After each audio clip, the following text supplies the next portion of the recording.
एकीकडे धाराशिव नगरपालिकाच्या निवडणुकीसाठी मतदान होऊन 20 दिवसांचा कालावधी लोटल्यानंतर आज मतमोजणी होणार आहे। धाराशिव जिल्ह्यातील 8 नगरपालिकेची मतमोजणी आज होणार आहे। 8ही शहराच्या ठिकाणी ही मतमोजणी सकाळी 10 वाजल्यापासून केली जाणार असून यासाठी प्रशासन सज्ज झाले।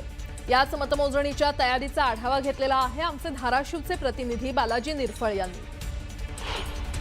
गेल्या अनेक दिवसापासून मतदान झाल्यापासून धाराशिव जिल्ह्यातील नगरपालिका मतमोजणीची प्रतीक्षा करत असल्यानंतर आज प्रत्यक्षात मतमोजणी ही काही तासावर येऊन ठेपली असून धाराशिव जिल्ह्यात जर बघायला गेलं तर 8 नगरपालिका आहे ज्यासाठी मतदान झालेलं आहे आणि या मतदानाची मतमोजणी करण्यासाठी प्रशासन देखील सज्ज झालं असून प्रशासनाकडून या मतमोजणीची जय्यत तयारी जी आहे ती केली जात आहे। धाराशिव जिल्ह्यात 8 नगरपालिका आहेत। उमरगा, लोहारा, उमरगा, मुरुम, नळदुर्ग, धाराशिव, तुळजापूर यासह भूमपरांडा या नगरपालिकेसाठी ही मतमोजणी होणार असून राजकीय दृष्ट्या जर बघायला गेलं तर भूमपरांड्यामध्ये तानाजी सावंत असतील त्यांच्या विरोधात सर्व पक्ष एकवटले होते, त्यांची प्रतिष्ठा पणाला लागली आहे।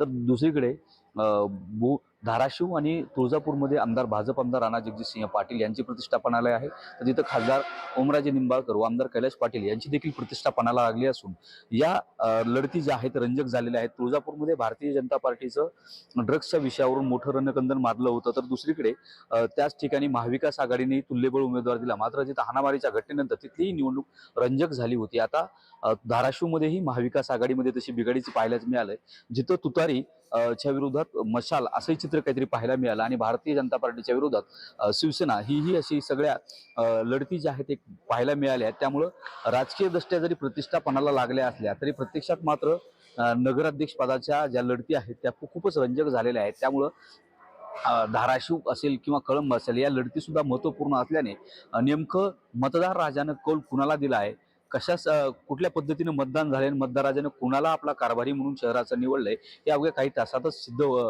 सिद्ध होणार आहे। त्यामुळे या सगळ्या तयारीसाठी प्रशासन देखील सज्ज झाल्याचं पाहायला मिळतंय। सागर जाधवसह बालाजी निरफळ, न्यूज लोकमत, धाराशिव।